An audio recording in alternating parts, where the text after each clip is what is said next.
ఇప్పుడే జీ5 app download చేయండి. చూడండి మీ ఫేవరెట్ టీవీ షోస్ ఎప్పుడైనా ఎక్కడైనా. సరే నీ యాడికి పోతా ఉండదు ఈ టైంలో? పీడ పోతుంది అన్నప్పుడు అది ఎక్కడికి పోతే మాత్రం నాకేంటి? కరెక్టేనమ్మి. నా కన్నింగ్ బుర్ర నీ అంత అప్డేట్ అవ్వలేదులేమ్మి. ఏ సర్లే కాని దర్శన్ దగ్గర ఏదో లెటర్ పెట్టి వెళ్తుంది. ముందదేంటో చూద్దాం పద. చూడు.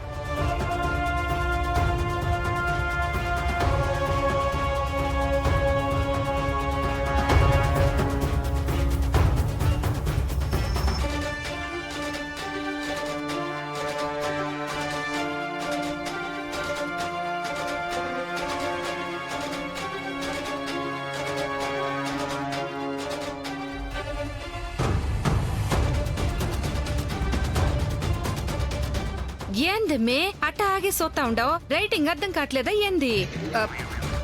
రైటింగ్ కాదు, శరణ్య లెటర్లో ఇప్పటి వరకు నడిచిన స్క్రీన్ ప్లే అంతా సింపుల్ గా దర్శన్ కి అర్థమయ్యేలా రాసి పెట్టి వెళ్ళింది. ఇది కాని ఆ దర్శన్ చదివాడు అంటే శరణ్య మీద సాఫ్ట్ కార్నర్ మొదలై ఈ ఇంట్లో ఓ కొత్త కథకి ఊపిరి పోసుకుంటుంది. మరిప్పుడు ఈ కథ సంగతేంది? ఏముంది, మనమే ఒక కొత్త లెటర్ రాసి పోయిన దాన్ని అటే పర్మనెంట్ గా పంపించేసేలా చేద్దాం. అంటే మ్యాటర్ ఏం రాస్తావమ్మే? మరిది గారికి మ్యాటర్ లేదని రాసేద్దాం.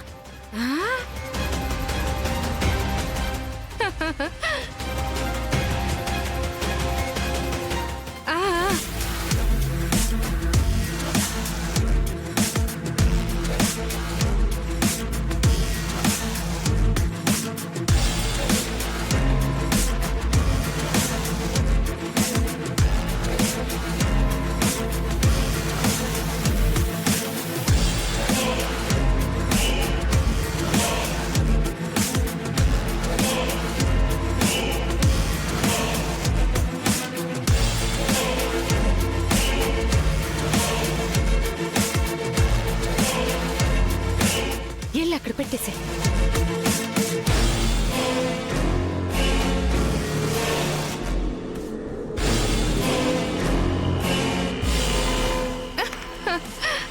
పద పద.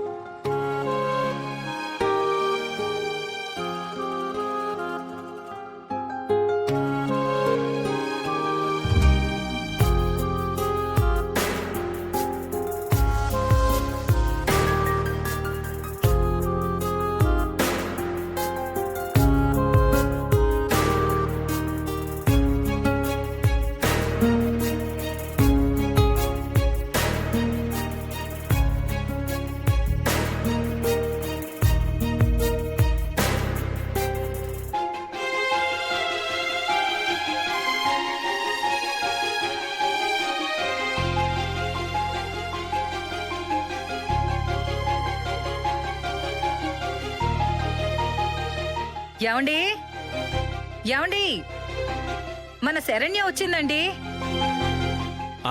వస్తున్నాను గీత.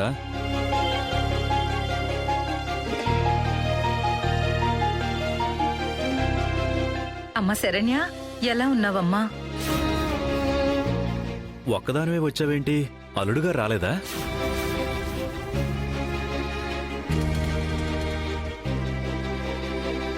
శరణ్య, ఏమైందమ్మా?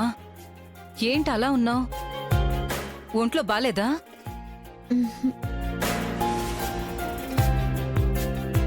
మాట్లాడవేంటమ్మా? ఏమైంది అలా ఉన్నావు?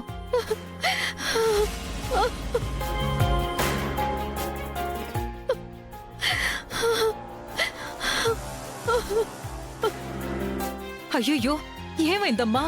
ఎందుకు ఏడుస్తున్నావు? అమ్మా శరణ్య, ఏం జరిగిందో చెప్పకుండా ఇలా ఏడుస్తున్నావేంటమ్మా? మాకు చాలా టెన్షన్గా ఉంది. ఏం జరిగిందో చెప్పమ్మా. చెప్పమ్మా ప్లీజ్. నేను ఆ ఇంటికి వెళ్ళను నాన్న.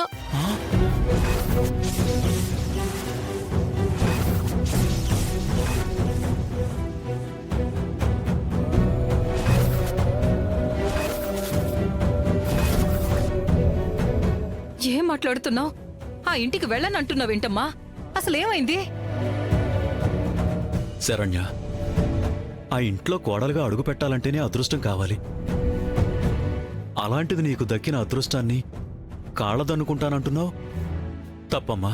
నాన్న, మీరది తప్పని అంటారో పాపమని భావిస్తారో నాకు తెలియదు, కానీ నేను మాత్రం ఆ ఇంటికి ఎప్పటికీ వెళ్ళను.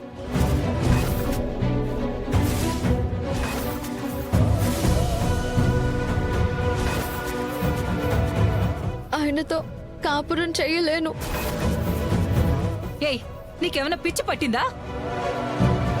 ఏం జరిగిందో చెప్పకుండా భర్తతో కాపురం చేయను, ఆ ఇంటికి వెళ్ళను అంటే కుదురుతుందా? శరణ్య, అల్లుడితో గొడవేదైనా అయితే నాతో చెప్పమ్మా, నేను వెళ్ళి మాట్లాడతాను. అంతేకాని ఇలాంటి మాటలు దయచేసి మాట్లాడకమ్మా. శరణ్య, భర్త చెడ్డోడైనా అత్తామామల హింస తాళలేకపోయినా కూడా అన్నీ భరిస్తూ కాపురం చేస్తారమ్మా. కాని నీకలాంటి సమస్యలు కష్టాలు ఉన్నాయని మేమనుకోవడం లేదు. ఎందుకంటే ఆ కుటుంబం గురించి, అల్లుడు గురించి మాకు తెలియంది ఏమీ లేదు. శరణ్య, నువ్వేమి చెప్పకపోతే నీ సమస్యకి పరిష్కారం ఉండదు. ఏ కారణం లేకుండా నువ్విలా ఏడుస్తూ ఇంటికొచ్చి కారణం చెప్పకుండా నేను కాపురానికి వెళ్ళను అంటే ఏ తల్లి తండ్రి కూడా సరే అని చెప్పి కూతుర్ని ఇంట్లోనే కూర్చోబెట్టుకోరమ్మా. ఏం జరిగిందో నువ్వు చెప్పకపోతే కుదరదు. చెప్పమ్మా. శరణ్య, ఇది నీకు మాత్రమే సంబంధించిన సమస్య అని నువ్వనుకోకు. ఇది 2 కుటుంబాల పరువుకి సంబంధించిన విషయం. అంతేకాదు, పెళ్లికి ముందు నీ విషయంలో జరిగింది కూడా కాస్త గుర్తు తెచ్చుకో. ఆనంద గారు నిన్ను నమ్మి నీకోసం బలంగా నిలబడి వాళ్ళబ్బాయిని నీకిచ్చి పెళ్లి చేసిన గొప్ప మనిషమ్మా. అటువంటి ఆవిడ మర్యాదని, నీ మీద ఉంచిన నమ్మకాన్ని పాడు చేసుకోవద్దు.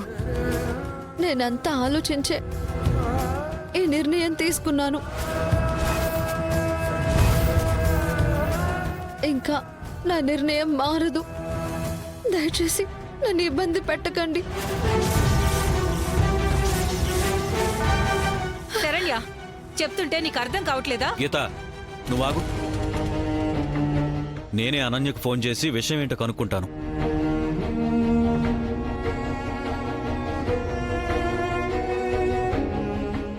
జీ5 యాప్ డౌన్లోడ్ చేసి అన్ని ఎపిసోడ్స్ పూర్తి ఉచితంగా చూడండి.